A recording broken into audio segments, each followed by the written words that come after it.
Start करेंगे हमारा plant kingdom. जैसे कि हम लोगों ने लास्ट क्लास में देखा था, हमारे पास आर्य छुट्टेकर ने कौन से ईयर में 5 किंगडम क्लासिफिकेशन दिया था? 1969। 1969 में। दीपू याद नहीं था ईयर? नहीं, ईयर नहीं आता। याद करना है बेटा, शॉर्ट नोट्स में लिखो इन चीजों को, ठीक है।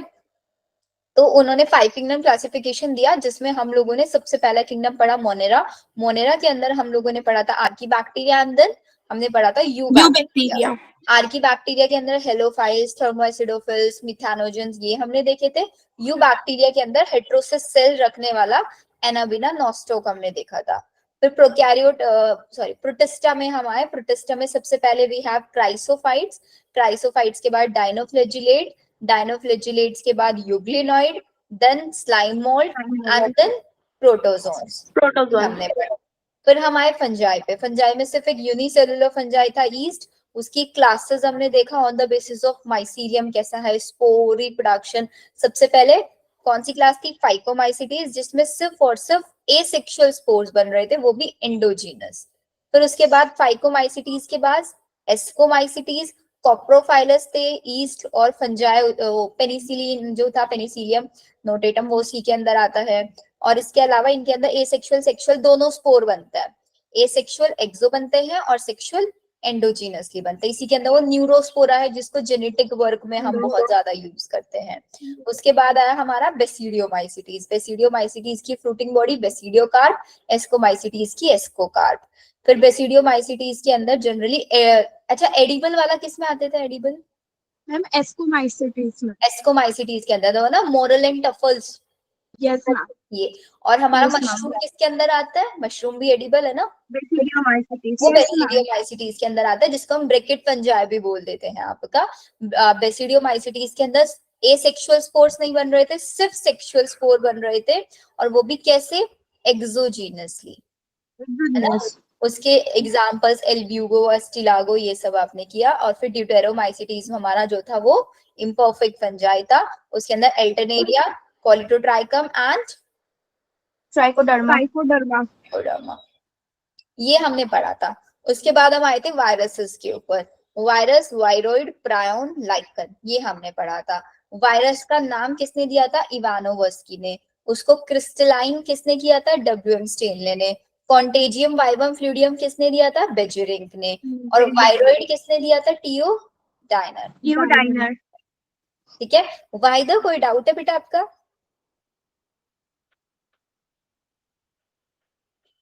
हैंड रेज कर रहे हो आप? Do you have any doubt? नहीं, चलो। तो हमने एक और चीज देखा कि हमारे पास जो प्रोटिस्टा था उसके अंदर सारे यूनिसेलुलर यूकैरियोट्स थे ना, सारे यूनिसेलुलर यूकैरियोट। हमने ये भी देखा था कि हमारे पास एल्गीज भी उसके अंदर कुछ आ रही थी। तो अब हमारे पास जितनी भी यूनिसेलुलर एल्गी है वो सब किस में आएंगी? प्रोटिस्टा में। और जो मल्टी सेलुलर एल्गी है वो कहाँ आएंगी? प्लांट किंगडम में। प्लांट किंगडम में आएगी। ऑल यूनिसेलुलर एल्गी प्रोटिस्टा में, all multicellular algae plant kingdom, याद रखना है। अब प्लांट किंगडम के अंदर इसको स्टार्ट करने से पहले एनसीईआरटी ने कुछ इसके क्लासिफिकेशन दिए हुआ है कि हम लोग एग्जैक्टली प्लांट को डिवाइड कैसे कैसे कर रहे हैं, किस बेसिस पे कर रहे हैं। तो उसके लिए हमारे पास 3 सिस्टम ऑफ क्लासिफिकेशन है। कितने सिस्टम है? 3 सिस्टम। सबसे पहला एक सिस्टम है हमारे पास आर्टिफिशियल सिस्टम ऑफ क्लासिफिकेशन। अब आर्टिफिशियल कोई चीज ज्यादा टाइम तक नहीं चलती है ना, तो आर्टिफिशियल जो सिस्टम ऑफ क्लासिफिकेशन था ये भी ऐसे ही था। ये सिस्टम ज्यादा देर तक नहीं चल पाया था, मतलब ज्यादा चीजों पे फॉलो नहीं हो रहा था ये। क्यों? क्योंकि उन्होंने क्या किया ना, प्लांट को सिर्फ मॉर्फोलॉजी के बेसिस पे देखा और अलग अलग पार्ट्स में डिवाइड कर दिया। तो सिर्फ मॉर्फोलॉजी के बेसिस पे हम नहीं डिवाइड कर सकते ना, क्लासिफिकेशन नहीं कर सकते इस बेसिस पे। प्लस इस आर्टिफिशियल ने क्या किया, प्लांट के अंदर 2 टाइप के पार्ट होते हैं, एक वेजिटेटिव पार्ट और एक रिप्रोडक्टिव पार्ट। रिप्रोडक्टिव में पता है ना, एंड्रोशियम गायनोशियम आता है, और वेजिटेटिव में सेपल्स, पेटल्स, ये सब आता है। Yes ma'am. तो अब इन्होंने क्या किया, वेजिटेटिव रिप्रोडक्टिव दोनों को इक्वल वेटेज दे दिया। बट इक्वल वेटेज हम नहीं दे सकते, क्यों? क्योंकि इन्वायरमेंट के थ्रू जो मेरे वेजिटेटिव ऑर्गन है वो बहुत जल्दी इफेक्ट हो जाएंगे। पेटल्स होता है ना, टूट जाएंगे, एकदम झड़ जाएंगे, सेपल्स है मुरझा जाएंगे, वो जल्दी अफेक्ट हो जाएंगे। तो हाई वेटेज किसको देना चाहिए? जो ज्यादा टाइम सर्वाइव कर रहा है। कौन? Reproductive organs. Yes, ma'am. तो इसीलिए आर्टिफिशियल को हमने डिनाई कर दिया था आर्टिफिशियल को फॉलो करने से। पहली चीज, आर्टिफिशियल ने किस बेसिस पे क्लासिफिकेशन किया था? सिर्फ सुपरफिशियल, वो भी ग्रोस, बड़े बड़े बाहर से दिखने वाले कैरेक्टर, कि भाई प्लांट रहता कहाँ है, प्लांट का कलर कैसा है, कितने नंबर है, कैसी उसकी लीफ की शेप है, इस बेसिस पे किया उन्होंने। और इन्होंने आपका वेजिटेटिव और रिप्रोडक्टिव दोनों को इक्वल वेटेज दे दिया था। Artificial system gave equal weightage to vegetative and sexual characteristic, जबकि वो एक्सेप्टेबल नहीं था, क्योंकि वेजिटेटिव कैरेक्टर बहुत जल्दी इफेक्ट हो जाता है। तो इसीलिए हमने एक नया क्लासिफिकेशन सिस्टम बनाया, which is your natural system of classification. Natural में इन्होंने क्या किया? नेचुरल में इन्होंने मॉर्फोलॉजी के बेसिस पे प्लांट को डिवाइड किया, लेकिन मॉर्फोलॉजी के अलावा भी और चीजें देखी। क्या? जैसे कि आपका एनाटॉमी देखा प्लांट का, ठीक है, और प्लांट का एक साइटोलॉजिकल स्ट्रक्चर्स देखी, उसकी एम्ब्रियो कैसी है, एम्ब्रियोलॉजी देखा, बहुत सारी चीजें इन्होंने देखा, है ना। Ultra structure, anatomy, embryology, phytochemistry. और ये सिस्टम ऑफ क्लासिफिकेशन किसने दिया था? बेंथम एंड हुकर ने दिया था। और आपका आर्टिफिशियल वाला किसने दिया था? लीनियस। Carolus Linnaeus. और आर्टिफिशियल ने वेजिटेटिव और रिप्रोडक्टिव दोनों को इक्वल वेटेज दिया था, लेकिन इस नेचुरल वाले ने किसको ज्यादा वेटेज देंगे हम? Reproductive. वेजिटेटिव को कम देंगे, रिप्रोडक्टिव को ज्यादा देंगे। ये हमारा सिस्टम सही चल रहा था, लेकिन अगेन इस सिस्टम को भी हमने डिनाई कर दिया, क्योंकि इन्होंने क्या कंसीडर नहीं किया क्लासिफिकेशन के टाइम पे? इन्होंने एंसेस्ट्रल हिस्ट्री नहीं देखा, इवोल्यूशनरी रिलेशनशिप को नहीं स्टडी किया, तो इसलिए इन्होंने नया सिस्टम बना दिया, which is your phylogenetic classification system. ये फाइलोजेनेटिक सिस्टम सबसे मॉडर्न था। ये किसके बेसिस पे क्लासिफाई करता था प्लांट्स को?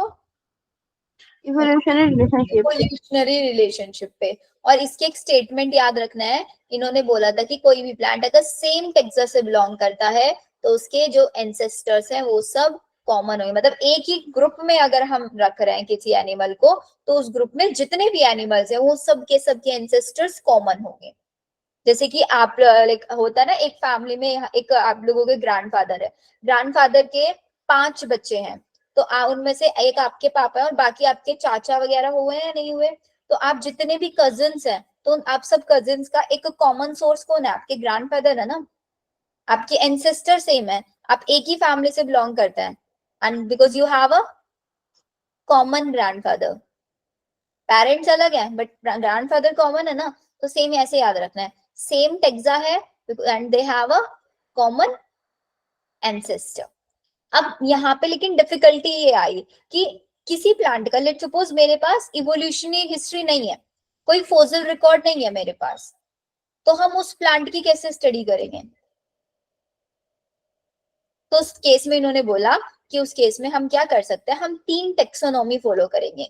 सबसे पहले हम फॉलो करेंगे न्यूमेरिकल टेक्सोनॉमी, साइटोटेक्सोनॉमी एंड कीमोटेक्सोनॉमी। याद रखना है ये तीनों टेक्सोनॉमी। न्यूमेरिकल टेक्सोनॉमी में इन्होंने बोला कि भाई जो भी नया नया प्लांट आता रहेगा, कोई नया प्लांट आया और वो नया है बिल्कुल, मतलब अभी अभी होता है ना, वेरिएशंस के थ्रू नए नए वेराइटीज आती है हमारे पास, है ना। तो Yes, वेरिएशन ma'am. के थ्रू कोई नई वेराइटी आई, अब वो नई है तो ऑब्वियसली उसका कोई फॉसिल रिकॉर्ड नहीं होगा ना मेरे पास, Yes, ma'am. तो No, उसको ma'am. हम कैसे क्लासिफाई करेंगे फिर? तो उन्होंने बोला कि हम क्या करेंगे ना, वो जो नया कैरेक्टर है उसके जितने भी ऑब्जर्वेबल कैरेक्टर है उन सबको अपने पास कंप्यूटर में फीड करके रख लेंगे, कि भाई इन फ्यूचर अगर सेम कैटेगरी का प्लांट आया तो हम इसी प्लांट के साथ उन सबको रखते चले जाएंगे। समझ में आया कैसे किया? Yes, ma'am. उसका रिकॉर्ड रख लिया अपने पास, ताकि सेम कैरेक्टर को कोई भी आएगा वो सब, तो उन्होंने क्या किया, उसके कैरेक्टर को नंबर्स और कोड असाइन कर दिए और उसको अपने लैपटॉप में उन्होंने फीड करके रख लिया। ठीक है, इस वजह से इन्होंने क्या किया, इस वे में हर एक कैरेक्टर को इक्वल इंपॉर्टेंस दिया गया। और इसकी सही चीज क्या थी कि एक टाइम पे ये हंड्रेड्स ऑफ कैरेक्टर को कंसीडर कर सकता है, एक बार में 100 कैरेक्टर्स को देख सकता है। Second, cytotaxonomy. इन्होंने बोला कि अगर मेरे पास कोई नया प्लांट आएगा जिसकी कोई एंसेस्ट्रल हिस्ट्री नहीं है मेरे पास, तो मैं क्या करूंगी, उसका क्रोमोसोम नंबर, उसकी स्ट्रक्चर कैसी है, उसका बिहेवियर कैसा है, उसका सेल कैसा है, उस टाइप से मैं टेक्सोनॉमी बनाना शुरू कर दे, अपने पास डेटा रख लूंगी एंड फिर same chromosome number, same structure, same behaviour वाला आएगा तो उसका एक ग्रुप बना देंगे। ऐसे कीमोटेक्सोनॉमी में किया, कीमोटेक्सोनॉमी में हम क्या करेंगे, सेल का जो नया प्लांट है उसके सारे केमिकल कॉन्स्टिट्यूएंट्स की स्टडी कर लेंगे। समझ आया? ऐसा कोई प्लांट आएगा इन फ्यूचर जिसका कोई फॉसिल रिकॉर्ड नहीं होगा तो उसको हम कैसे स्टडी करेंगे, उसका सारे कोड वगैरह हम अपने पास रख लेंगे, उसके क्रोमोसोम नंबर, स्ट्रक्चर, बिहेवियर उनको लिख लेंगे, प्लस उसका केमिकल कॉन्स्टिट्यूएंट्स देख लेंगे। तो ये सबसे मॉडर्न है, इसके बाद कोई सिस्टम ऑफ क्लासिफिकेशन अब तक नहीं आया है। सबसे पहला आर्टिफिशियल, सेकेंड आपका natural and third one is your phylogenetic. Done? बोलो भाई। Okay ma'am. ना ही बोल रही है मैम साइटोटेक्स में, बेटा साइटो के अंदर हम साइटोलॉजिकल इंफॉर्मेशन, किस सेल के अंदर क्या क्या इंफॉर्मेशन है, सेल के अंदर जो जेनेटिक मटेरियल होता है, जेनेटिक मटेरियल कैसा है, उसकी स्ट्रक्चर कैसी है, कितने नंबर ऑफ क्रोमोसोम्स है, क्रोमोसोम्स कैसा पैटर्न दिखा रहे हैं, कैसा बिहेवियर दिखा रहा है, वो चीज। और कीमो में उसका केमिकल कॉन्स्टिट्यूएंट, कि सेल प्रोटीन से मिलके बना है, लिपिड से बना है, उसके अंदर इतना कोई कोलेस्ट्रॉल है, या जो भी उसके अंदर कॉन्स्टिट्यूएंट है वो हम कीमो में देखें। Okay ma'am. ठीक है, अब हमारे पास आ जाती है एल्गी। एल्गी में आपको ध्यान रखना है कि भाई एल्गी ऑब्वियसली देखो यहाँ, अच्छा अपनी एनसीईआरटी खोल के बैठे, मैं सिर्फ इंपॉर्टेंट चीजें आपको हाईलाइट कराऊंगी यहाँ पे, ये सबसे इंपॉर्टेंट है, इसको तो याद कर ही लेना, क्योंकि नॉर्मल चीजें तो हमको पता ही है भाई, एल्गी है, क्लोरोफिल रखती है, फोटोसिंथेसिस तो करेगी, फोटोसिंथेसिस कर रही है तो पानी में तो मिलेगी, वाटर के अंदर मिलती है, और लाइकन में हम पढ़ के आए हैं एल्गी, फंजाई, ये सब। एक थोड़ा सा रिकैप दे दीजिए एक बार आर्टिफिशियल। बेटा देखो शैली, आर्टिफिशियल के अंदर सिर्फ ग्रोस मॉर्फोलॉजिकल कैरेक्टर देखा, बाहर से कैसा दिखता है प्लांट, हैबिटेट, कलर, उसका शेप कैसा, ये सब चीजों पे डिवाइड किया, वो आर्टिफिशियल जो कि कैरोलस लीनियस ने दिया। नेचुरल वाले ने और भी चीजें लिया, मॉर्फोलॉजी लिया, एनाटॉमी लिया, फाइटोकेमिस्ट्री लिया, अल्ट्रा स्ट्रक्चर लिया हमारे पास सेल का, वो सारी चीजें लिया, लेकिन फाइलोजेनेटिक इंफॉर्मेशन नहीं लिया उसने, एम्ब्रियोलॉजिकल हिस्ट्री को कंसीडर नहीं किया, इसलिए हमने नेचुरल को रिजेक्ट किया था। और नेचुरल ने वेजिटेटिव, रिप्रोडक्टिव में से रिप्रोडक्टिव को ज्यादा वेटेज दिया, जबकि आर्टिफिशियल ने दोनों को इक्वल वेटेज दिया था। तो अब यहाँ पे सिंपल सी चीज आपको याद रखनी कि हमारे पास जो एल्गी होती है वो अलग अलग फॉर्म्स में पाई जाती है। ठीक है, इसको आप इधर से हाईलाइट करना। अच्छा ये आपको एक कंडीशन पता है गैमीट्स की, हमारे पास एक कंडीशन होती है आइसोगैमस, एनाइसोगैमस oogamous और oogamous। आइसो का मतलब होता है सेम टाइप के गेमीट बनेंगे, बिल्कुल सिमिलर होंगे, एनाइसो का मतलब बिल्कुल डिफरेंट टाइप के गेमीट्स बनेंगे। बट oogamous में थोड़ा सा डिफरेंस ये रहता है कि यहाँ पे मेल और फीमेल गेमीट होते हैं। मेल गेमीट होता है M4 male, M4 motile plus small in size होता है। फीमेल गेमीट जो होता है वो लार्ज होता है plus non motile. Non motile. अगर ये स्पेशल कंडीशन आपको देखने के लिए मिल रही है गेमीट्स में, तब आप बोलोगे उसके अंदर किस टाइप के गेमीट्स है, oogamous है। Aniso different types of gamete, isogamous similar type of gamete. Clear? चलो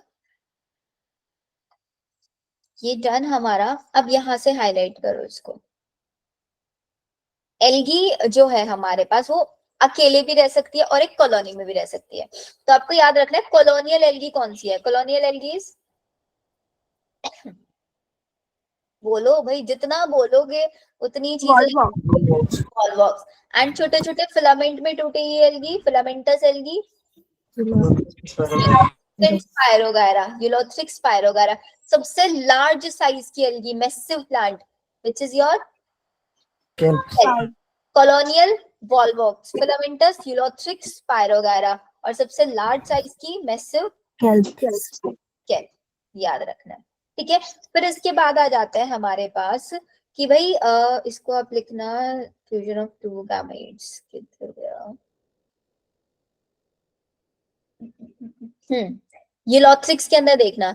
यूलोथ्रिक्स के अंदर बोल रहे हैं कि भाई इसके जो गैमेट्स होंगे वो फ्लैजिलेटेड होंगे और सिमिलर इन साइज होंगे, सारे सिमिलर इन साइज है तो किस टाइप का हुआ, आइसोगैमस हुआ ना। Yes, ma'am. Yes, ma'am. पायरोगायरा के अंदर भी सिमिलर इन साइज है, लेकिन गेमीट्स कैसे हैं, Non-present. Non-motile. है। तो अगर मैं इसको छोटा सा टेबल बना के लिखूंगी तो मैं ऐसे लिख सकती हूँ ना, आइसोगैमस में मेरे पास दो कंडीशन है, flagellated and Non-flagellated. Non flagellated. अब आइसोगैमस का मतलब तो हम समझ ही गए, सिमिलर, और फ्लैजिलेटेड किसके अंदर मिल रहा है, Tricks, ma'am. यूलोथ्रिक और यूलोथ्रिक्स के अंदर स्पाइरोगाइरा। Spirogyra. याद रखना है, ऐसे याद रखना, यूएस यू पहला आता है, एस बाद में, तो पहले कौन से आए हमारे पास, जो मूव कर सकते हैं, और बाद में आए जो मूव नहीं कर सकते, ऐसे याद रख सकते हैं, ठीक है। अब इसके बाद आइसोगैमस के बाद हमारे पास आए एनाइसोगैमस। एनाइसो से सिंपली पता है ना, जो डिसिमिलर होंगे बिल्कुल, उसका एग्जांपल आपको याद रखना है, यूडोरिना। और ऊगैमस में आपको कंडीशन मैंने बता दिया, ऊगैमस किसके अंदर मिलता है, वॉल्वॉक्स एंड फ्यूकस। वॉल्वॉक्स वही है ना, कॉलोनियल वाला, Yes, ma'am. कॉलोनीज में पाया जाता है, और यूलोथ्रिक्स पायरोगायरा फिलामेंटस वाला। डन, क्वेश्चन मिलेगा यहाँ से जितनी चीजें हाईलाइट कराई है मैंने, आगे आ जाओ। अब इन एग्जांपल्स को, ये डायग्राम्स को इग्नोर नहीं करना है, कोई भी डायग्राम हो। अब हमारे पास जो एल्गी होती हैं वो तीन टाइप की एल्गी होती है, green algae, brown algae and Red algae. Red algae. ठीक है, ये डायग्राम सबको कराऊंगी मैं, बट इससे पहले आप इस टेबल पे आ जाओ। तीनों एल्गीज है, Chlorophyceae, Phaeophyceae, Rhodophyceae, green algae. सिर्फ इसी सीक्वेंस में याद रखना, जीबीआर से इसको याद रखना। हम याद करते हैं, मैंने आपको चैप्टर पढ़ाया था ना, प्लांट ग्रोथ एंड डेवलपमेंट, उसमें हम जिब्रेलिन याद करते हैं, तो उसको जिब्रेलिन को कैसे याद करते हैं, हम गब्बर शेड से याद करते हैं ना। Yes, ma'am. तो इसको भी ऐसे याद रखना, जीबीआर गब्बर शेड से। तो A B A C A D, pigment में no confusion, A B A C A D. Yes, ma'am. चलिए एनाइसोगैमस का एक एग्जांपल याद रखना है, Eudorina, A B A C A D. ठीक है, अब ए बी में तो आपका जो फूड, मतलब ग्रीन एल्गी के अंदर फूड किस फॉर्म में स्टोर रहता है, स्टार्च की फॉर्म में स्टोर रहता है। ब्राउन एल्गी के अंदर एसी और फ्यूकोक्सांथिन अलग से एक पिगमेंट प्रेजेंट होता है, और इसका फूड बीएमएल। बीएमएल मतलब ऐसा होता है ना, body mass index, BMR. BMR से आप इसको याद रखते हैं, बॉडी मास रेट, या बीएमआई आई हो जाएगा, बीएमआर से याद रख लेना, BMR. Brown algae M4 mannitol and, या फिर BML से रख लो, BML। BMI body mass index, या उसका BML कर देना। BM से याद आ जाना चाहिए बस आपको, मैम प्लीज रिपीट कर दो। नेक्स्ट RFS, रेड एल्गी के अंदर कौन सा है, FS, फ्लोरिडियन स्टार्च। इनमें दो में ही कंफ्यूजन होता है मैक्सिमम, जितना मैंने देखा बच्चों को। तो अगर आप लेमिटोन वाला कर लोगे कि ब्राउन में मैनिटॉल आता है, तो रेड एल्गी के अंदर फ्लोरिडियन। फ्लोरिडियन स्टार्च की स्ट्रक्चर किसके सिमिलर होती है, किसके सिमिलर होती है, ग्लाइकोजन। And amylopectin. ये क्वेश्चन आता है, फ्लोरिडियन स्टार्च की स्ट्रक्चर किसके सिमिलर होती है, it is similar to glycogen and amylopectin. Done.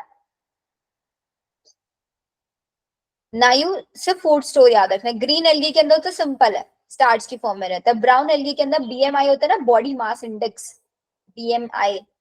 तो BM ब्राउन एल्गी, मैनिटोल, लेमनेरिया, ऐसे याद रखना। अब एक में याद हो गया मैनिटोल है, तो दूसरे में फ्लोरिडियन स्टार्च आ जाएगा, ऐसे याद रखना। ठीक है, अब इनकी आ जाओ सेल वॉल के ऊपर। सेल वॉल आपकी जो ग्रीन एल्गी है उसकी तो सिर्फ सेलुलोज की बनी होती है, ब्राउन एल्गी में एक एक्स्ट्रा लेयर होती है एल्गिन। रेड एल्गी के अंदर आपके पॉलीसल्फेट एस्टर्स भी मिलता है सेलुलोज के साथ, सेलुलोज के साथ पॉलीसल्फेट एस्टर। इसका फ्लैजिला भी बहुत, बच्चे जनरली इस फ्लैजिला को इग्नोर कर देते हैं, वैसे नीट में क्वेश्चन आता है। ग्रीन एल्गी के अंदर जो फ्लैजिला होता है 2 से 8 होता है, मतलब 2 3 4 5 6 7 8 तक कितने भी हो सकता है। सारे फ्लैजिला इक्वल लेंथ के होंगे, सब इक्वल होंगे, और वो उनकी पोजीशन कैसे होगी, एपिकल होंगे वो। ठीक है, ब्राउन एल्गी के अंदर सिर्फ 2 फ्लैजिला होंगे, एक बड़ा होगा एक छोटा होगा, अनइक्वल साइज के होंगे, और वो कैसे प्रेजेंट होंगे, ऐसे लिटरली प्रेजेंट होंगे दोनों साइड में। और रेड एल्गी के अंदर कोई फ्लैजिला नहीं होता, तो रेड एल्गी हमेशा क्या होगी? Non motile. नॉन मोटाइल होगी। ठीक है, हैबिटेट भी आपको इसका याद रखना है। देखो हैबिटेट को याद रखना, सबके सब फ्रेश वाटर है, सब फ्रेश वाटर है, लेकिन यहाँ पे देखो ये फ्रेश वाटर बहुत रेयर है और ये फ्रेश वाटर बहुत सम है। तो सबसे ज्यादा फ्रेश वाटर में ग्रीन एल्गी, फिर रेड एल्गी और फिर ब्राउन एल्गी। बाकी ये भी ब्रैकिश वाटर में मिलेगा, ये भी ब्रैकिश वाटर में मिलेगा, ये भी ब्रैकिश वाटर में मिलेगा, ये भी सॉल्ट वाटर में मिल रहा है, ये भी सॉल्ट वाटर में मिल रहा है, ये भी। और सबसे ज्यादा सॉल्ट वाटर में कौन पाया जा रहा है? तो मतलब जितने भी ओशंस वगैरह हैं, ओशंस में मिलता है ना, समुद्र में सबसे ज्यादा नमक। Yes ma'am. तो याद रखना जितने भी समुद्र हैं उनके अंदर आपकी रेड एल्गी सबसे ज्यादा मिलेगी। और ब्राउन एल्गी कहाँ मिलेगी? ब्राउन एल्गी कहीं भी मिल सकती है, लेकिन साफ पानी में नहीं मिलेगी, फ्रेश वाटर में नहीं मिलेगी। फ्रेश वाटर में क्या मिलेगा आपका? Green algae. कोई कंफ्यूजन नहीं होगा हैबिटेट में? No ma'am. चलो अब ये हमारा डन। अब आ जाओ ये वाला पैराग्राफ। इस पैराग्राफ से भी क्वेश्चन आता है। एल्गी फोटोसिंथेसिस करता है, फोटोसिंथेसिस में what they will do? Oxygen लेंगे या छोड़ेंगे? छोड़ेंगे। एक्सेल करेंगे और ब्रीथिंग करेंगे किसको? CO2 को। तो इसका मतलब एनवायरमेंट में ऑक्सीजन की अमाउंट बढ़ा रहे हैं। प्लांट्स तो हमारे लिए क्यों जरूरी होते हैं? हमारे लिए प्लांट्स भी तो इसीलिए जरूरी है ना, क्योंकि प्लांट्स हमारे एटमॉस्फेयर को क्लीन करते हैं, फॉल एयर को रिमूव करते हैं वहां से। तो हमारे एटमॉस्फेयर में at least half of the total carbon dioxide fixation कौन करा रहा है? एल्गी करा रहा है। जितना भी कार्बन उसका हाफ, एटलीस्ट हाफ पार्ट तो एल्गी करा ही करा रहा है। प्लस ये क्या करता है? जिस भी एनवायरमेंट में रहता है उस एनवायरमेंट में डिसॉल्व्ड ऑक्सीजन को भी बढ़ाएंगे। पानी में रह रहे हैं तो पानी की डिसॉल्व्ड ऑक्सीजन बढ़ेगी। Yes ma'am. एल्गी को हम एज अ फूड भी यूज कर सकते हैं। कितनी स्पीसीज है? 70 स्पीसीज है। उसमें से 70 में से 3 एग्जांपल याद रखना, Porphyra, Laminaria, Sargassum. Porphyra, Laminaria, Sargassum 3 species याद रखना जिनको एज अ फूड यूज किया जाता है। ठीक है, कुछ हमारे पास एल्गी ऐसी हैं जो अपने अंदर वाटर को ज्यादा टाइम तक होल्ड करके रख सकती हैं, उसको बोलता है हाइड्रोकोलॉइड। वाटर को होल्ड करके रखना बहुत ज्यादा टाइम तक, तो उसका एग्जांपल है एल्गिन। और एल्गिन किस टाइप की एल्गी है? Brown algae. तो इसको A B से याद रखना। 2 क्वेश्चन आता है, एल्गिन किस टाइप की एल्गी है और कैरागीन किस टाइप की एल्गी है? तो B एल्गिन ब्राउन एल्गी होता है ना क्लास में, क्लास रिप्रेजेंटेटिव यार। मैम कैरागिन भी एल्गी है। कैरागीन भी एल्गी है, वो रेड एल्गी है। एल्गिन कैरागीन दोनों एल्गी हैं। तो क्वेश्चन ये आता है किस टाइप की एल्गी है? तो एल्गिन ब्राउन एल्गी है, कैरागीन रेड एल्गी है। अब हमारे पास नेक्स्ट आती है Gelidium and Gracilaria. Gelidium and Gracilaria से एक प्रोडक्ट मेरे को मिलता है, that product is known as agar agar, जिसको हम जनरली यूज करते हैं किसके लिए? आइसक्रीम जेलीज बनाने के लिए। ये ठीक है। इसके अलावा हमारे पास क्लोरेला एंड एक और ऐड कर लेना यहीं पे एनसीईआरटी में, स्पाइरुलिना। क्लोरेला, स्पाइरुलिना, ये 2 एल्गी हैं जो सबसे ज्यादा प्रोटीन का सोर्स रखती हैं। तो इनको जो हमारे स्पेस में ट्रैवलर्स जाता है ना, वो एल्गी को वहां पे एज अ फूड यूज करते हैं, क्योंकि प्रोटीन का बहुत अच्छा सोर्स है ये। तो कितना डेटा हमने यहाँ से याद किया? एज अ फूड यूज करने वाला Porphyra, Laminaria, Sargassum. Algin brown algae है, कैरागीन रेड एल्गी। आइसक्रीम्स और जेलीज बनवाने के लिए जेलिडियम ग्रेसिलेरिया से कौन सा प्रोडक्ट आता है? अगार। और chlorella and spirulina unicellular algae हैं दोनों, एज अ फूड यूज करता है। सबसे ज्यादा क्या होता है? प्रोटीन होता है, उनको स्पेस ट्रैवलर्स यूज करता है। ठीक है, डन। अब इन एल्गीज में आ जाओ क्लोरोफाइसी, थियोफाइसी, इनके बारे में छोटी छोटी चीजें आपको याद रखनी है। तो जो मैं बता रही हूँ सिर्फ उसको हाईलाइट कर लेना। इसमें क्वेश्चन आएगा क्लोरोफाइसी के अंदर एक स्पेशल स्टोरेज बॉडी होती है, that storage body is known as pyrenoid. ये पायरेनॉइड कहाँ पे होता है? इनके क्लोरोप्लास्ट के अंदर। पायरेनॉइड क्या स्टोर करके रखता है? इनका प्रोटीन बिसाइड स्टार्च। तो P4 पायरेनॉइड, P4 प्रोटीन। तो ऐसे याद रखना, पहले protein beside starch, protein beside starch. कौन? पायरेनोइड। कहाँ पाई जाती है? क्लोरोप्लास्ट के अंदर पाई जाती है, याद रखना है। अब इनका जो क्लोरोप्लास्ट है ना, वो क्लोरोप्लास्ट अलग अलग शेप्स का हो सकता है, discoid, plate like, reticulate, cup shape, spiral, कुछ भी शेप से दिखा सकता है, depending upon the species. Species to species vary करेगा। फिर आ जाना डायरेक्ट इसके एग्जाम्पल पे। इसके एग्जाम्पल याद रखने की सिंपल सी ट्रिक हम रखते हैं ना, US has very clean colonies. वैसे एग्जाम्पल से क्वेश्चन इतना नहीं आता। U4 Ulothrix, S4 spirogyra, has से कुछ नहीं है, वेरी वॉल्वॉक्स, क्लीन कारा, कॉलोनी क्लेमाइडोमोनास। डन। क्लोरोफाइसी में पायरेनोइड याद रखना है, क्वेश्चन आता है पायरेनोइड से। Pyrenoid is what? Protein beside starch. फिर आ गए हम हमारे फियोफाइसी पे। फियोफाइसी में ब्राउन एल्गी, एक सबसे मैसिव ब्राउन एल्गी हमने देखी थी, केल्प ना। कितना साइज है? 100 मीटर का साइज है, 100 मीटर का। अब ये जो ब्राउन एल्गी है ना, इस ब्राउन की शेड वेरी करती है, लाइक लाइट ब्राउन हो गया, डार्क ब्राउन हो गया, किस पे डिपेंड करता है? डिपेंड करता है इसके अंदर अमाउंट कितना है, पिगमेंट जो है ना, कौन सा पिगमेंट है इसके अंदर? AC पिगमेंट है या AB? AC AC पिगमेंट है। AC पिगमेंट के साथ फ्यूकोक्सेंथिन भी था। तो पिगमेंट अमाउंट जिसमें जितना ज्यादा हो जाएगा उतना ही ज्यादा उसका कलर डार्क होता चला जाएगा, उसके बेसिस पे डिपेंड करता है इसका कलर। अब ये जो ब्राउन एल्गी है हमारी, ये ब्राउन एल्गी की बॉडी को हम 3 पार्ट में डिवाइड करते हैं। इसकी बॉडी को सबसे नीचे वाला पार्ट जो आपके सॉइल से अटैच है उसको बोलता है होल्ड फास्ट। तो ये नीचे आपका होल्ड फास्ट, और ऐसे स्टॉक लाइक स्ट्रक्चर जैसे स्टेम होता है ना, बिल्कुल उसको हम बोलते हैं स्टाइप। और इस स्टाइप के ऊपर लीफ लाइक स्ट्रक्चर होता है, this is known as frond. और ये नीचे hold fast. Hold fast, type, frond. लेकिन ये सिर्फ और सिर्फ ब्राउन एल्गी में ही पाया जाता है और किसी एल्गी में नहीं मिलता। ये कर लोगे? Yes ma'am. अब इसके एग्जाम्पल पे आ जाओ। इसके एग्जाम्पल आप याद रख सकते हैं, SELFD, सेल्फ्ड से आप इसके एग्जाम्पल याद रख सकते हैं। S4 सेर्गेसम, E4 Ectocarpus, L4 laminaria, F4 Fucus, और D4 डिक्टियोटा। डिक्टियोटा। ठीक है। देन आ जाओ रोडोफाइसी। रोडोफाइसी में कोई फ्लैजिला नहीं था ना, तो ये क्या है? नॉन मोटाइल है। पिगमेंट कौन सा है? A और D।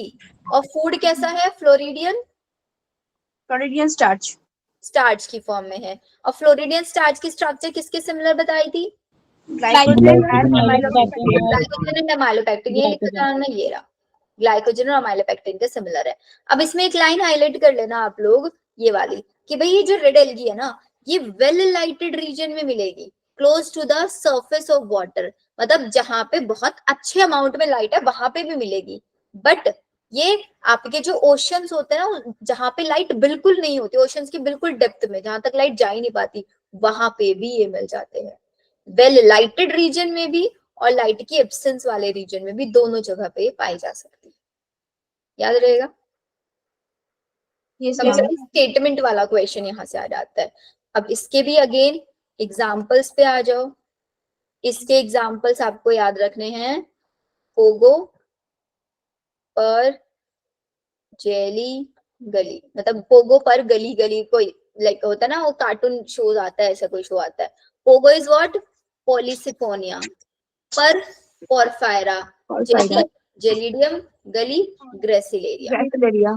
तो 3 ट्रिक हमने याद करी। US has very clean colonies, selfed, और पोगो पर गली गली। डन। अब वो डायग्राम पे आ जाओ जो हमें एल्गीज के दिया हुआ है। अब देखते हैं हम उनको पहचान पाते हैं नहीं। ये हमारे पास कॉलोनीज में दिख रहा है। Yes ma'am. तो ये कौन क्या है? This is your Volvox. यहाँ पे फिलामेंट्स दिख रहे हैं। Yes ma'am. तो ये या तो यूलोथ्रिक्स हो सकता है या फिर स्पायरोगायरा हो सकता है। यूलोथ्रिक्स कैसा था? फ्लैजिलेटेड था ना। Yes ma'am. ये हमारा फ्लैजिलेटेड होगा। This is your Ulothrix. तो ये दोनों किसके एग्जांपल हैं? ग्रीन एग्जांपल है। ठीक है।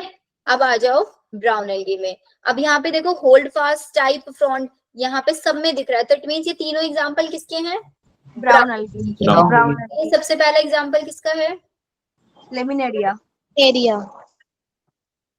Laminaria. Second one fucus, Fucus. dictyota, Dictyota. अब तीनों में डिफरेंस समझ रहे हो? लेमिनेरिया का जो फ्रॉन्ड है उसके अंदर डिफरेंशिएशन नहीं है, सबसे ज्यादा डिफरेंशिएशन या फिर सबसे ज्यादा ब्रांचेस किसके अंदर है? dictyota, के अंदर। ठीक है, तो ऐसा भी क्वेश्चन बन के यहाँ पे आपका आ सकता है। देन आपकी दो रेडेल्गीज आ गई। रेडेल्गी के पास फ्लैजिला नहीं होता। पहला आपका this is your Porphyria, and this is your Polysiphonia. Polycythemia, तो ये याद रखना है, डायग्राम देखिए पूछ लेंगे कौन सी एल्गी है, ग्रीन ब्राउन रेड, या उसका नाम भी आपसे पूछ सकते हैं। Clear? yes ma'am, Yes, ma'am. तो हमारी एल्गी डन। अब हमारी एल्गी के पास आता है आपका ब्रायोफाइट। तो ब्रायोफाइट में ना ये जो डायग्राम दिए हुए हैं ना, सबसे पहले इन्हीं को देख लो। ब्रायोफाइट में हमको पता है ब्रायोफाइट जो है amphibians of the plant kingdom हम इनको बोलते हैं। Yes, yes ma'am. ma'am, amphibians, amphibians का मतलब ये लैंड पे भी रहते हैं और वाटर पे भी डिपेंड होता है। Why they are dependent on water? Ma'am क्योंकि गैमेट्स ट्रांसपोर्ट करने होते हैं। ये सेक्सुअल रिप्रोडक्शन मतलब अपने फर्टिलाइजेशन के लिए वाटर के ऊपर डिपेंड करते हैं। Yes, ma'am. करता है ना? तो यही चीज आपको याद रखनी है कि आपका amphibians of the plant kingdom है, तो ये आपके वाटर के ऊपर डिपेंड करते हैं। एंड इनकी जो मेन प्लांट बॉडी है वो कैसी होती है? Haploid gametophyte. गेमेटोफाइट होती है, हैप्लॉइड होती है। और डिपेंडेंट कौन सी होती है इनकी? वो स्पोरोफाइट। स्पोरोफाइट होती है, 2n। तो इस मेन को हम इंडिपेंडेंट भी तो बोल सकते हैं ना? Yes, ma'am. और यही वाली जो मेन होगी ये फोटोसिंथेसिस करेगी Yes. और इसी से ही ये डिपेंडेंट वाली फूड नरिशमेंट वगैरह लेगी ना। तो ये आप खुद देखो, ये नीचे आपकी मेन प्लांट बॉडी और इसके ऊपर डिपेंड कर रहा है इसका क्या? स्पोरोफाइट। अब यहाँ पे देखो हमारे पास जो एल्गी है उसकी बॉडी कैसी होती है? थैलॉइड होती है। थैलॉइड समझते हैं ना, जिसको देख के हम नहीं बता, अब आप खुद देखो उस एल्गी को देख के हम बता पा रहे थे कि उसका लीफ कहाँ है, रूट कहाँ है, स्टेम कहाँ है? नहीं ना। तो अब धीरे धीरे हम जैसे जैसे आगे पढ़ते जाएंगे तो हमारे पास क्लासिफिकेशन होता जाएगा इजीली। तो ब्रायोफाइट की बॉडी भी डिवाइडेड है लेकिन इतनी ज्यादा नहीं है। यहाँ पे रूट्स ना होके रूट्स की जगह पे क्या पाए जाते हैं? राइजोइड्स होते हैं। तो यहाँ पे राइजोइड्स है। राइजोइड्स क्या करेंगे? वाटर water absorb, एब्जॉर्ब करेंगे। इसके अलावा इनके पास छोटे छोटे गैमा कप्स भी होते हैं, जिन गैमा कप्स के अंदर आपकी गैमास बनेंगे और यही गैमा पेरेंट बॉडी से डिटैच होके एक नया प्लांट बना देंगे। तो मतलब ये कि फ्रेगमेंटेशन या फिर बडिंग टाइप का प्रोसेस नहीं है क्या? जैसे ईस्ट में होता है, एक नई फ्रेगमेंट या एक बड निकलती है, वो ग्रो करती है, वो ग्रो करके पेरेंट बॉडी से अलग होके एक नया बॉडी बना लेती है, होता है ना? yes ma'am, तो यहाँ पे भी ये गैमा कप बिल्कुल उसी टाइप का रिप्रोडक्शन दिखा रहा है। अब यहाँ पे इसके ऊपर आपको दिख रहा है आर्चिगोनियो। आर्चिगोनियो फोर किसके लिए यूज करता है? फीमेल के लिए। Female. तो पास कैसा थैलस है? This is your female thallus. और एंथ्रीडियोफोर ये कौन सा थैलस है? ये male thallus, मेल थैलस है। यहाँ पे आपको डायग्राम देके पूछ लेंगे कौन सा फीमेल थैलस है कौन सा मेल थैलस है। अब कभी कभी ना ये एग्जामिनर क्या करता है, डिट्टो फोटो चिपका देगा वहां पे और आपको ये यहाँ पे लेबलिंग में ए बी लिख के दे देगा, पहचानो। तो आपको ऐसे पहचानना है। जो फीमेल फ्लावर है ना बड़ा सुंदर तरीके से बनाया हुआ है देखो, लेकिन मेल वाला आप देखो कितना अजीब गरीब तरीके ऐसे रफली सा ड्रॉ कर दिया। तो सिर्फ ये एक तरीका होता है इनको पहचानने का, बाकी आप देखोगे बाकी सारी चीजें बिल्कुल सिमिलर है। गैमा का ब्राइट है ना? तो पहचानने में आप इसको फ्लावर को देखना सिर्फ, बहुत सुंदर तरीके से बनाया है वो एंथ्रीडियोफोर है, सॉरी आर्चिगोनियोफोर है, अजीब तरीके से बनाया है वो एंथ्रीडियो। amphibious, ठीक है, तो ये हमारे पास, और यहाँ पे कुछ कुछ शेप ऐसी दिख रही है ना, लीवर जैसे हमारा होता है ये शेप। तो ये क्या किसका एग्जाम्पल हुआ? मर्केंसिया। लीवरवर्ट्स, लीवरवर्ट्स के अंदर आता है मार्केंशिया, ठीक है, ये आ गया मार्केंशिया, पहला फीमेल थैलेस था, सेकंड मेल थैलेस था। अब नेक्स्ट आता है हमारे पास मोजेस। मोजेस के अंदर, मोजेस का जो स्पोरोफाइट होता है ना, वो ज्यादा इलाबोरेट होता है। अब वो इलाबोरेट कैसे है वो तो आपको दिख ही रहा है भाई, ऊपर आप देख रहे थे स्पोरोफाइट, स्पोर किसके अंदर बनेंगे, मेल और फीमेल थैलस के अंदर ही तो बनेंगे। तो यहाँ पे तो सिर्फ एक छोटा सा फ्लावर है ना इसके स्पोरोफाइट में। लेकिन इसके स्पोरोफाइट में आप देखो, इसका स्पोरोफाइट दो पार्ट में डिवाइड है, सीटा कैप्सूल, और नीचे वाला पार्ट भी होता है कि यहाँ पे फूट। तो किसका ज्यादा इलाबोरेट है स्पोरोफाइट? मैम मोसेस का। मोजेस का ज्यादा इलाबोरेट है ना। तो ये आपको एग्जाम्पल याद रखना है। सी में आपको दिया हुआ फ्यूनेरिया और डी में आपको दिया हुआ स्फेगनम। स्फेगनम जो होता है ना, ये वाला जो प्लांट है, ये अपने अंदर से केमिकल सिक्रीट, मतलब एक पाउडर लाइक स्ट्रक्चर निकालता है, पीट मोल्स। इस पीट मोल्स को हम यूज करते हैं ट्रांसशिपमेंट ऑफ लिविंग मटेरियल। अब इसका मतलब क्या है transshipment of living material? Water holding capacity. क्योंकि ये हाइड्रोक्लोराइड प्रॉपर्टीज के अंदर है। लेट्स सपोज मेरे को अपने यहाँ से प्लांट मुंबई भेजना है बाय बस, तो प्लांट तो मेरा जाते जाते मुंबई तक खराब हो जाएगा ना। तो लेकिन अगर मैं उसके अंदर पीटमोस डाल देती हूँ और पानी डाल दिया, तो पीटमोस क्या करेगा ना, उस वाटर को ज्यादा टाइम तक होल्ड करके रखेगा, और जब तक उसको प्रॉपर अमाउंट में वाटर मिलता रहेगा तब तक वो सर्वाइव रहेगा। तो हम लिविंग मटेरियल को एक जगह से दूसरी जगह ट्रांसशिपमेंट करने के लिए किसका यूज कर सकते हैं? पीटमोस का। और ये पीटमोस मेरे को किससे मिलता है? स्फेगनम से। डन। Yes, ma'am. चलो, अब ये सारी चीजें ही इस पैराग्राफ में लिखी हुई है। ऑलमोस्ट वही सब लिखा हुआ है जो मैंने आपको बताया। एम्फीबियंस हैं, आपके सॉइल में रहते हैं बट वाटर पे डिपेंड करते हैं। ये आपका, ये आपकी रॉक्स होती है ना, बड़ी बड़ी चट्टाने, उसके ऊपर प्राइमरी सक्सेशन, सेकेंडरी सक्सेशन। अब तो ये डिलीट हो गया आपका, लेकिन पहले टॉपिक आता था कि किसी बेयर रॉक पे, बेयर रॉक मतलब बंजर जमीन जिसपे आज तक कोई खेती नहीं हुई है, उस पे सबसे पहला पाया जाने वाला प्लांट कौन होता था? मोजेस। सबसे पहले आपका ब्रायोफाइट ही मिलता है बेयर रॉक में या बेयर सॉइल्स में। इनकी बॉडी आपकी वही ज्यादा डिफरेंशिएटेड है एल्गी की कंपैरिजन में। इनके पास क्या है, because they have a rhizoid जो यूनिसेलुलर मल्टीसेलुलर कुछ भी हो सकता है, लेकिन इनके पास ट्रू रूट और स्टेम और लीव्स नहीं होते। याद रखना है, रूट लाइक, लीफ लाइक और स्टेम लाइक स्ट्रक्चर होता है। मेल पार्ट को बोलते हैं एंथ्रीडियम, फीमेल पार्ट को बोलते हैं आर्चीगोनियम। मेल के अंदर जो गैमीट बनेंगे एंथ्राजॉइड, जो कि आपके बाइफ्लैजिलेट होंगे। फीमेल के अंदर बनेंगे एग, और जो आर्चिगोनियम में कैसी शेप है इसकी? फ्लावर। ये तो आप पूरा इजीली खुद से भी पढ़ोगे ना, आपको समझ में आ जाएगा पूरा पैराग्राफ। यही स्फेगनम है, ये अपने अंदर से क्या पीटमोस रिलीज करता है, जिसको हम material transshipment of living material में यूज करता है। मोजेस जो होता है वो लाइकन की फॉर्म में भी पाए जाते हैं आपके जनरली, जो कि बेयर रॉक पे सबसे पहले पाए जाने वाले होते हैं। डन। अब इसके अंदर हमारे पास ब्रायोफाइट में दो केसेस, लीवरवर्ट्स एंड मोजेस। लीवरवर्ट का एग्जांपल है मर्केंशिया। इसके अंदर आपके क्या है, एक गैमा कप स्ट्रक्चर्स है, स्पेशलाइज्ड स्ट्रक्चर है, जिसके अंदर आपके गैमास बनेंगे, gemma green multicellular asexual bud के जैसे होंगे। किसके अंदर बन रहे हैं? गैमा कप के अंदर बन रहा है। और किस पे है? थैली पे। वो थैला ही था ना लीफ आपकी, इसके ऊपर ऐसे गैमा कप, और इसके अंदर आपके छोटे छोटे गैमास बनेंगे। ये डिटैच हो जाएंगे पेरेंट बॉडी से और एक नया इंडिविजुअल बना लेंगे।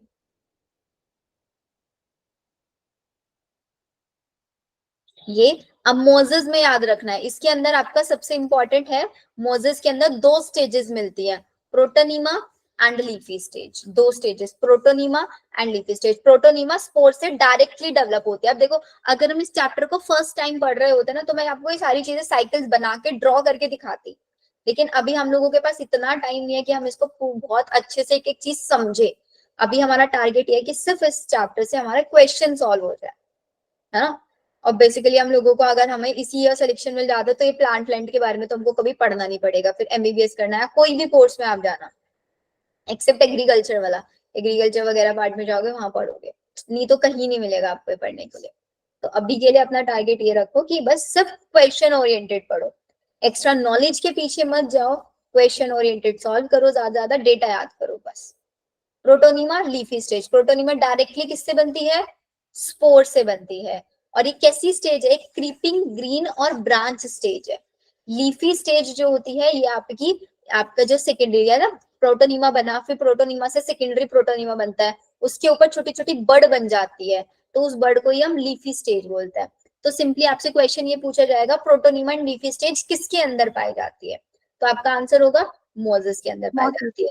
मोजेस का लीवर जो स्पोरोफाइट था वो ज्यादा इलाबोरेट था ना, यस मैम। हमने देखा था वो मैम लाइन हमको यहाँ पे दिखता है, the sporophyte in mosses is more elaborate than in liverwort, क्योंकि इसके अंदर कैप्सूल्स है जिसके अंदर स्पोर बनेंगे, एंड इसका जो स्पोर डिस्पर्स होने का मैकेनिज्म है वो भी ज्यादा इलाबोरेट है। इसके एग्जांपल याद रखना है, फ्यूनेरिया, पॉलीटोट्राइकम एंड स्फिग्नम। याद रखने की ट्रिक याद है इसकी आपका, मेरी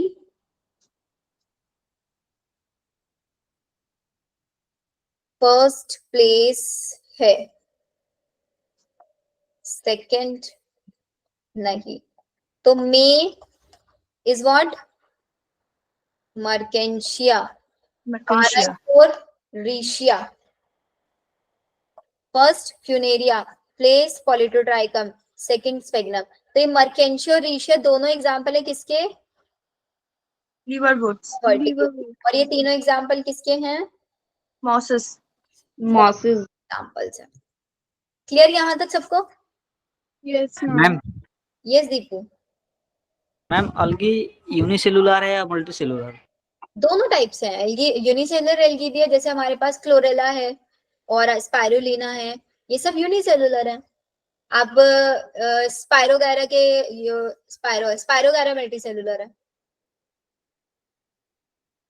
दोनों टाइप से है, जितनी भी यूनिसेलुलर एल्गी है वो सब प्रोटिस्टा में है, जितनी मल्टीसेलुलर एल्गी है वो सब प्लांट किंगडम में है, लेकिन सारी एल्गी को पढ़ते हम प्लांट किंगडम में है ताकि हमको कंफ्यूजन ना हो बस।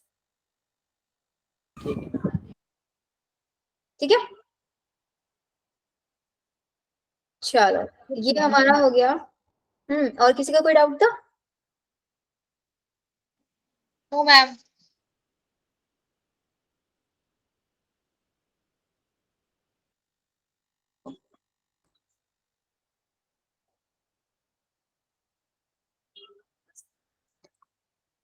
Next is pteridophyte.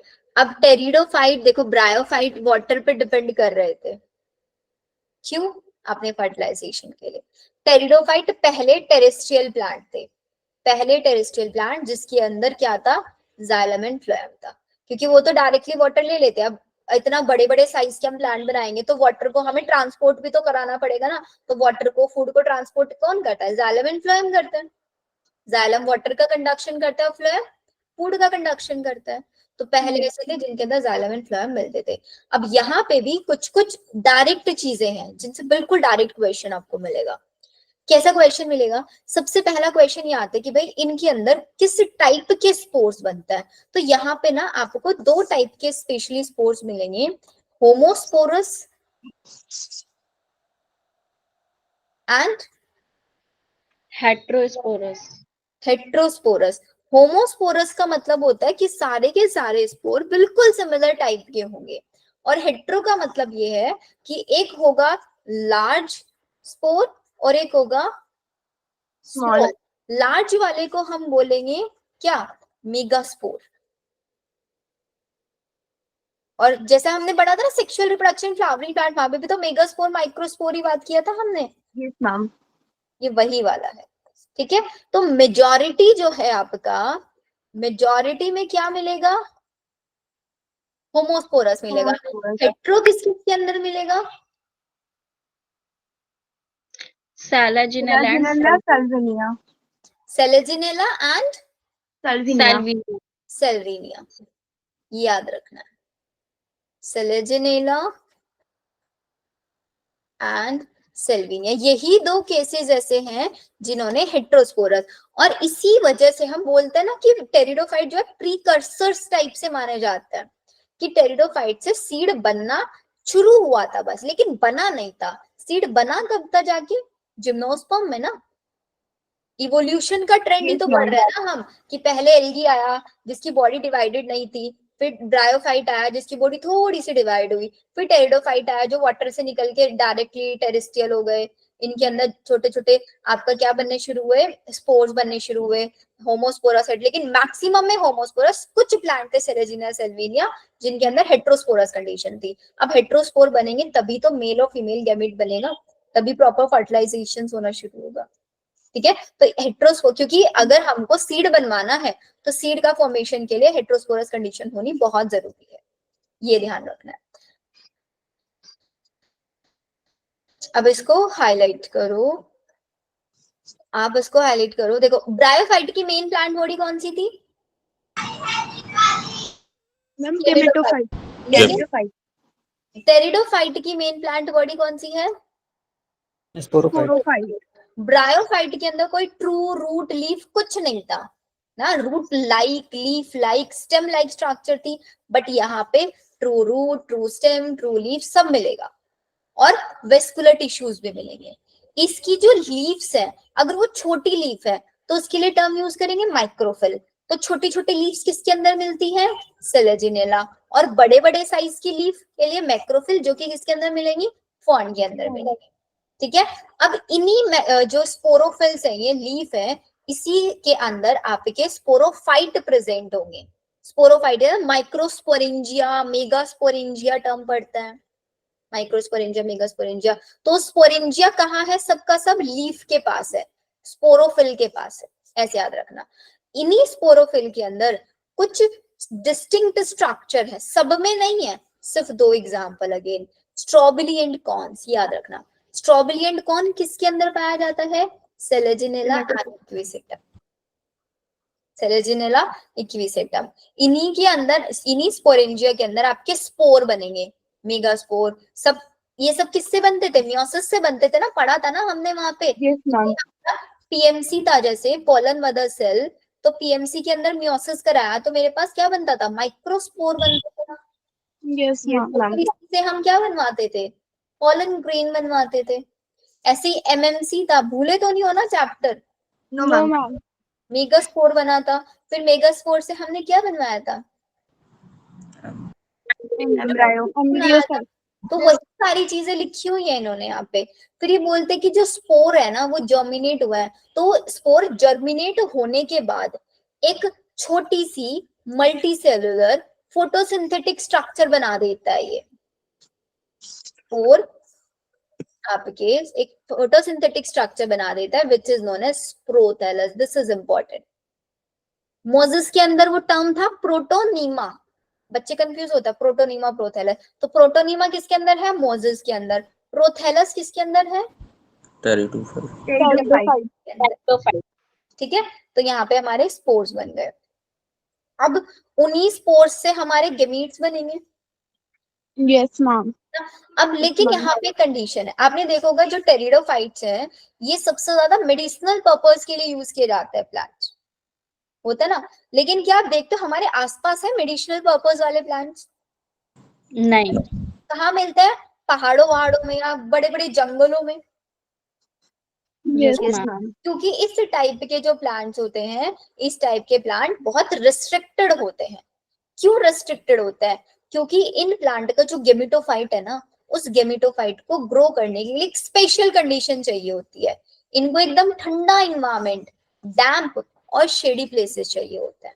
इसीलिए हमारे आसपास नहीं मिलते मेडिसिनल प्लांट, जंगलों में मिलता है, बड़े बड़े जंगलों में, घने जंगल जो होता है उनमें।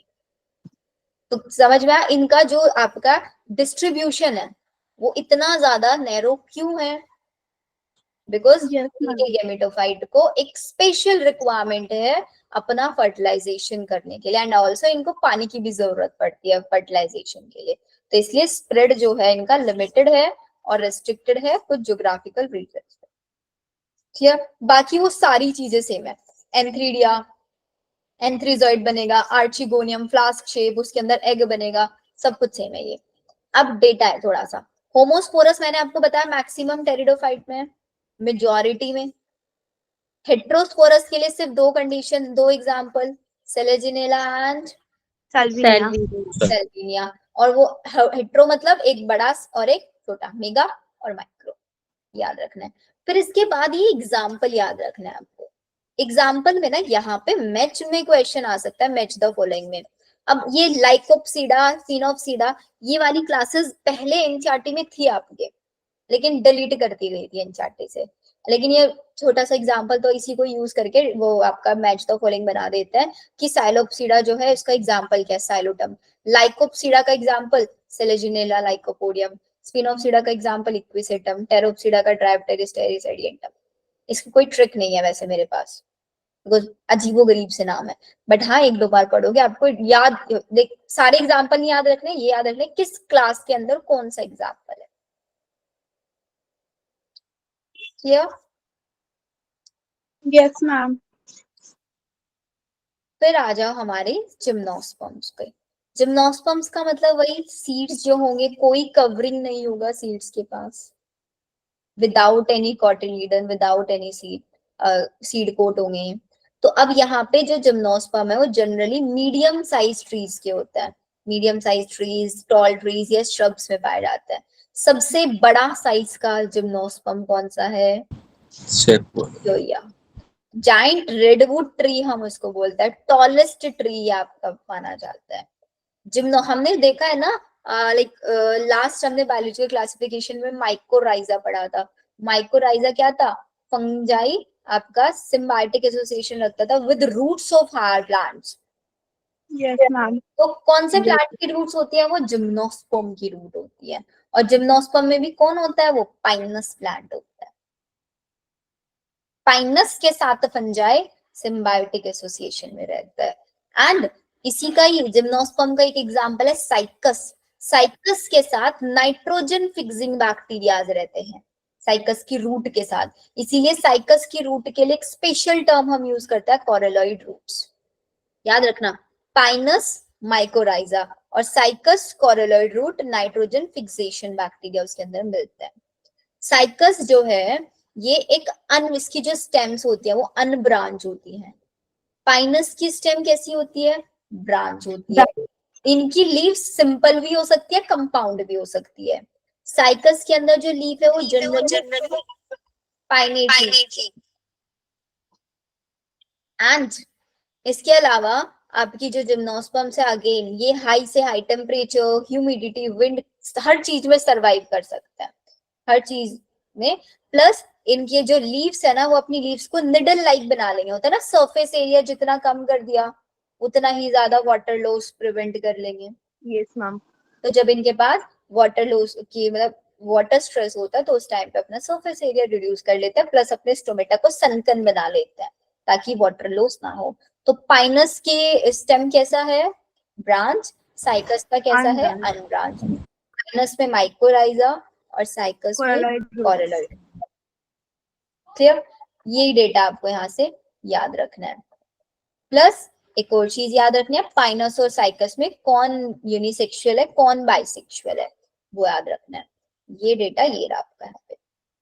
पाइनस में क्या है? आपका मेल और फीमेल दोनों एक ही ट्री के अंदर है, तो ये बाइसेक्सुअल हुआ, तो इसको याद रखना पीबी से। पाइनस क्या है? बाइसेक्सुअल। और अब पाइनस बाइसेक्सुअल हुआ तो साइकस यूनिसेक्सुअल हो गया। सी यू, चंडीगढ़ यूनिवर्सिटी। डन। इसके अलावा आगे की यही एनसीडीओ4, आर्चिगोनिया4 सब सेम है, इसके बाद पढ़ो ना पढ़ो कुछ डिफरेंस नहीं है। एंजियोस्पर्म में आपको क्या याद रखना है? सिर्फ एक इन्होंने भी एक बड़े साइज का ट्री का नाम दिया हुआ है, विच इज योर सबसे स्मॉलेस्ट वॉल्फिया से लेके यूकैलिप्टस 100 मीटर। 100 मीटर की कैल्गी थी ना, केल्प। Yes ma'am. और जिम्नोस्पर्म में क्या था हमारा? Giant redwood tree, Sequoia. और एंजियोस्पर्म में यूकैलिप्टस। इसका पूरा डिटेल तो हम पढ़ ही चुके हैं सेक्सुअल रिप्रोडक्शन फ्लावरिंग लाइन में। अब हमारे पास एक डायग्राम रह गए हैं टेरिडोफाइट्स के।